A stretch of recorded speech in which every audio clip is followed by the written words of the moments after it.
It's my life, it's now or never. প্রায় 4 বছর পর আবারও মঞ্চে ফিরছেন মার্কিন রক ব্যান্ড বন জোভি। জনপ্রিয় এই ব্যান্ডটি ইউরোপ ট্যুরের মাধ্যমে কামব্যাক করতে যাচ্ছে। দলটির লিড ভোকালিস্ট জন বন জোভি সম্প্রতি এক সাক্ষাৎকারে বিষয়টি নিশ্চিত করেছেন।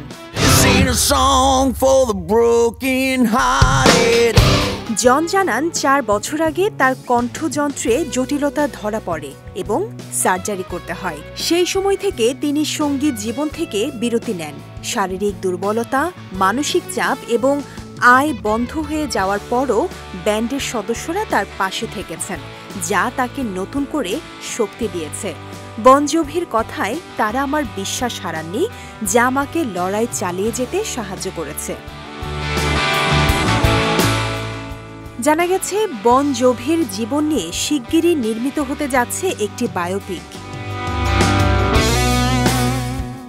2026-এর 28 আগস্ট স্কটল্যান্ডের এডিনবরার মারিফিল্ড স্টেডিয়ামে অনুষ্ঠিত হবে তাদের ফরএভার ট্যুরের প্রথম কনসার্ট। এরপর 30 আগস্ট ডাবলিনের ক্রোক পার্কে এবং 4 সেপ্টেম্বর লন্ডনের ওয়েম্বলি স্টেডিয়ামে হবে আরও 2টি বড় আয়োজন।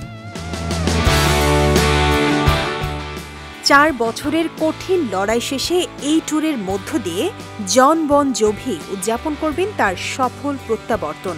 1983 সালে যাত্রা শুরু করা ব্যান্ডটি it's my life, living on a prayer, always, bed of roses ও you give love a bad home এর মতো চিরস্মরণীয় গানের জন্য এখনও বিশ্বজুড়ে রক প্রেমীদের কাছে তুমুল জনপ্রিয়।